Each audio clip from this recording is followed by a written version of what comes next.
Bonjour à tous, aujourd'hui M249 AIK, la mitrailleuse légère M249 de chez AIK. C'est un AEG qui existe depuis très longtemps. Moi quand j'ai découvert le monde de l'airsoft il y a 13 ans, elle était déjà là depuis un moment. Donc c'est un grand classique de l'airsoft. J'ai hésité à la présenter du coup à cause de ça parce que c'est une réplique qui est du coup très présentée, euh, qui est très populaire. Cette réplique elle a peu évolué au fil de son existence. C'est quasiment toujours la même qu'à l'époque. Il y a eu 2-3 petits changements. C'est pas une réplique que je connais très bien, je l'ai acheté sur un coup de tête. Mais bon, comme vous le savez, je suis pas un grand fan d'AEG. Je vous mets une petite fiche technique, puis on commence.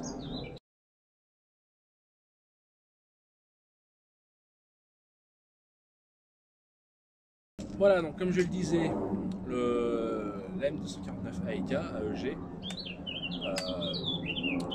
d'un poids pouvant aller de 4,5 jusqu'à 7 kg en fonction du modèle que vous choisissez. Il y en a plusieurs, MK1, MK2, Para, ils en ont fait plein. Donc c'est en fonction du modèle que vous choisissez et de l'approvisionnement, si vous mettez la Mobox ou pas. Voilà, c'est une réplique qui peut peser quand même jusqu'à 7 kg, ce qui est pas mal. Au niveau de la construction, on est sur une réplique faite essentiellement de zamac, aluminium et plastique. Alors j'y pense maintenant, mais bon, je vous fais pas d'historique de l'arme réelle, hein. Je veux dire, c'est quand même très connu. C'est une arme qui est assez moderne, donc voilà, à la limite, je vous invite à faire vos recherches vous-même si vous êtes intéressé. Je vais surtout parler de la réplique et je vais essayer de ne pas trop m'étaler dessus parce que bon, c'est une réplique qui est déjà très connue. Alors effectivement, on sent bien le poids assez conséquent de la réplique. Malgré tout, tout étant en métal, bon, c'est de l'alu et du zamac hein, évidemment, avec certainement un peu d'acier ça et là pour quelques pièces, mais essentiellement de l'aluminium et du zamac. Donc c'est du full métal, corps, capot, canon. On va retrouver en plastique seulement les garnitures, crosse, poignée, garde-main. Nous avons un bipied donc, qui a pas mal de mobilité, qui est réglable en longueur. Pour le replier, il suffit de le pincer comme ceci et de le ramener. Et en le relâchant, il tient tout seul. Pour le déployer, pareil, vous pincez, vous tirez, vous relâchez. Elle est également dotée d'une poignée que vous pouvez replier. Alors, il faut la pousser. Ouais, c'est ça, la pousser, tac. Et puis la basculer. Alors, elle a 3 positions. Donc celle-ci, rabattue sur le dessus. La position transport. Alors, il est souvent recommandé de ne pas utiliser cette poignée, notamment en jeu, parce que bon, ça reste un point de fragilité. C'est pas ultra solide. Faut pas oublier que ça reste quand même une réplique qui se veut d'être d'entrée de gamme. Et la troisième position. Non, alors il y a une quatrième. En fait, il y a 4 positions du coup. Donc la troisième position, c'est celle-ci. Et la quatrième position, c'est celle-ci.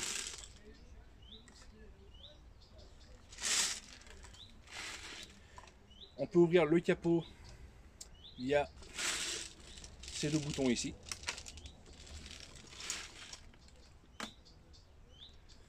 Vous pouvez voir ici la gearbox et accéder à votre réglage hop-up.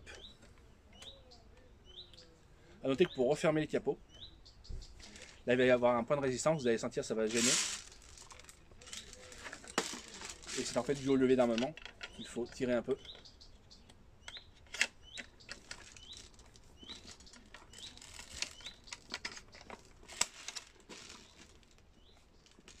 Voilà, levé d'armement qui peut être tiré mais qui n'a absolument aucune incidence sur le fonctionnement de la réplique. Au niveau des organes de visée, on a une hausse micrométrique réglable en hauteur et en dérive. Et un guidon sous tunnel. Donc ça c'est une des caractéristiques que vous entendez de ce genre de réplique, c'est que voilà, c'est un peu l'effet Maracas. On a une ammobox de 2500 coups. Je vous détaillerai après le fonctionnement de cette ammobox. qui fonctionne avec des piles à l'ancienne. Au niveau du compartiment batterie, on va y accéder par la crosse. On va lever cette pièce qui est une pièce d'aide à l'épaulement. Vous allez pouvoir, pour pouvoir tirer debout. Une fois cette pièce levée, vous allez pouvoir glisser la plaque de touche, tout simplement.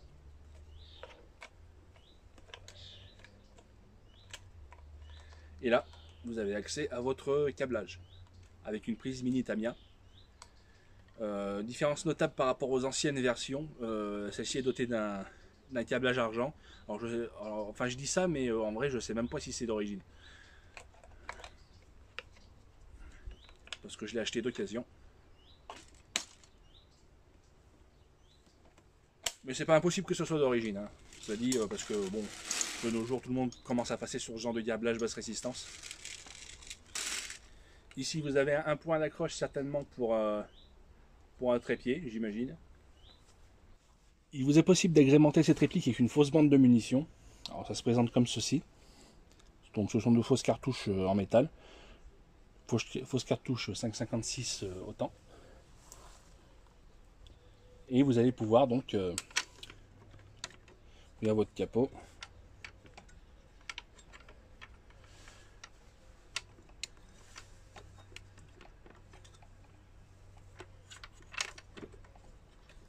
Baisser cet élément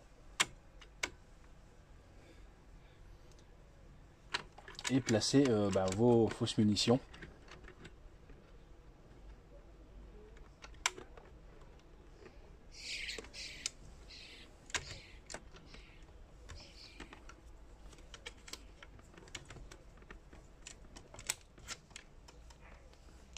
Alors à noter qu'elles ne tiennent pas vraiment comme ça. Il n'y a pas vraiment de système prévu pour les tenir, pour les fixer. Alors chacun aura sa petite astuce avec des élastiques ou autre. Mais sans ça, elles peuvent s'enlever assez facilement. Hein. Quoique là, elles tiennent un peu. Mais voilà, ça bouge. Il vaudrait mieux y sécuriser. Mais voilà, vous voyez que ça apporte quand même un cachet certain à la réplique. Et ça permet de cacher les tubes d'alimentation de la Mobox. La Mobox, parlons-en. Donc pour l'enlever, il va falloir déjà déverrouiller ici le bloc d'alimentation en bille. Puis ici retirer, il y a un petit levier. Alors il faut appuyer, voilà, pour la sortir. Alors, donc ça se présente comme ceci. Vous allez pouvoir l'ouvrir ici, il y a les clapets à tirer, voilà. Et donc ici vous avez le système d'alimentation avec les deux piles. Donc c'est des piles standards.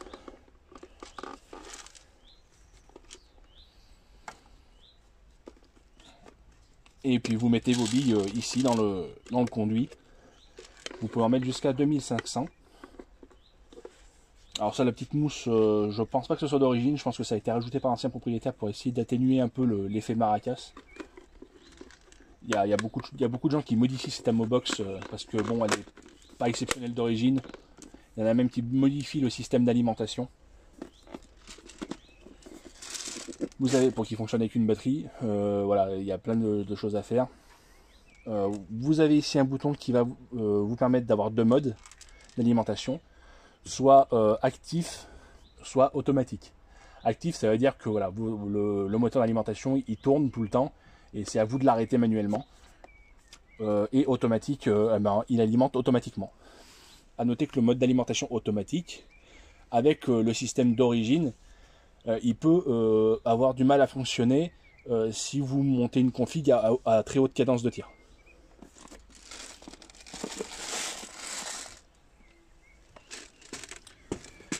Pour la remonter, il suffit de la reglisser.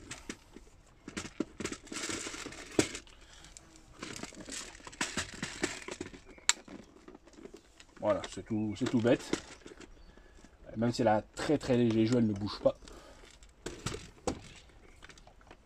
puis vous remettez votre bloc d'alimentation dans le puits, qui peut également recevoir des magasins des chargeurs d'AR15 standard AEG. Alors, ah oui, j'ai oublié, c'est pour ça que j'avais l'impression qu'elle était mal mise tout à l'heure, c'est qu'en fait, pour que ça fonctionne bien, il faut mettre le bloc d'alimentation, il me semble, avant. Ouais, c'est cela, il faut mettre le bloc d'alimentation avant la Mobox. Alors les conduits sont faits dans un espèce de matériau ressort qui vous permet de les tirer un petit peu.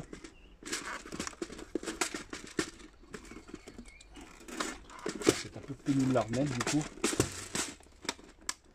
Voilà. Là c'est en place.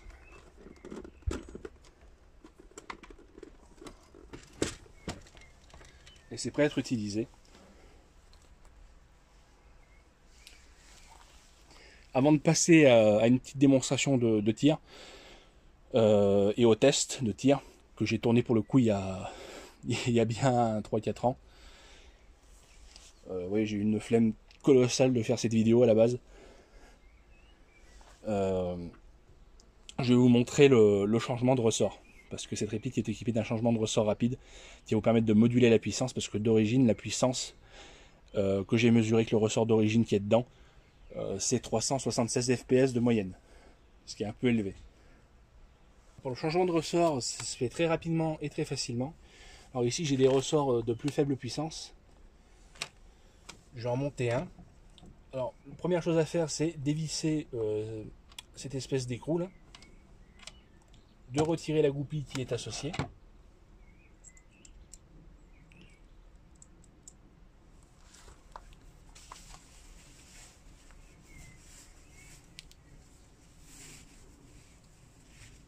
Grâce à ça, vous allez pouvoir basculer la crosse.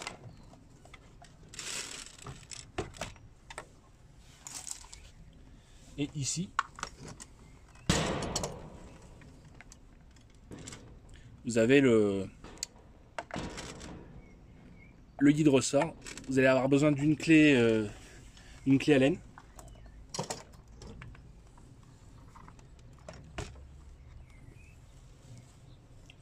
Il va falloir ouvrir le capot.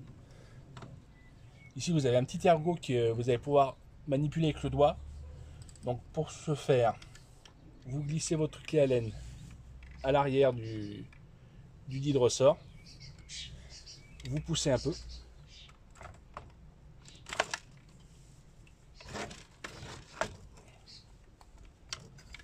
Alors, vous poussez, vous manipulez le petit ergot, vous le tenez en arrière avec votre doigt et vous sortez le guide ressort. Notez que pour sortir le ressort, il faut bien maintenir le petit ergot levé.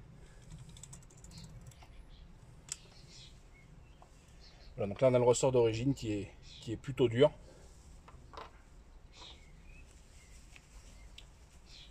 Et on va mettre un ressort plus souple.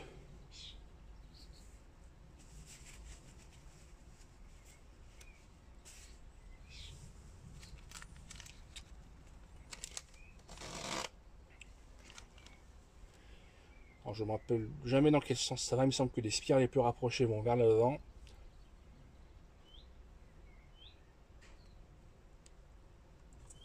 Et vous réinsérez le tout, alors évidemment en tenant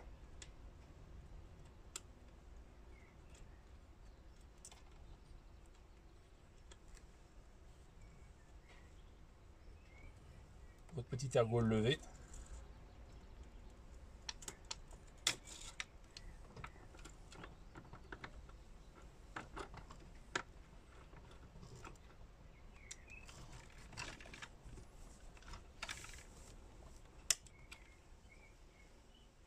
Et voilà, le ressort est changé.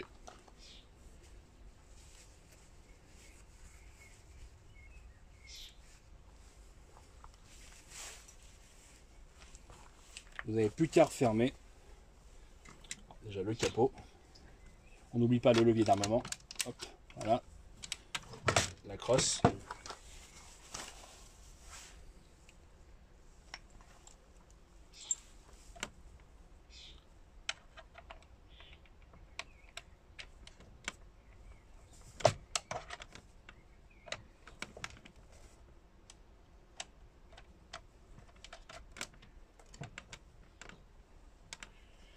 Et voilà, c'est prêt à l'usage. La Mobox est en mode automatique.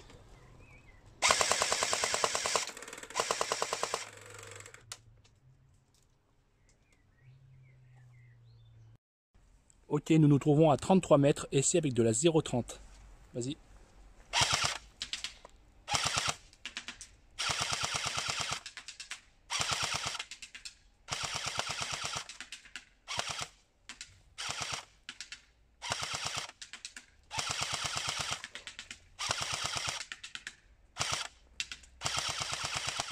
C'est bon, ça suffit. Donc c'est satisfaisant. Bon, on remarque qu'elle a un léger mal à lever. Après, c'est un défaut connu de cette réplique, c'est son bloc up-up, son up-up. Mais ça reste correct. Voilà donc pour ce qui est de cette réplique de chez AEK. C'est une des plus abordables de cette catégorie. C'est pour ça qu'elle est toujours très populaire, même si elle n'a pas beaucoup évolué en plus de 15 ans. Elle est copiée de la M249 Classic Army, qui est encore plus ancienne.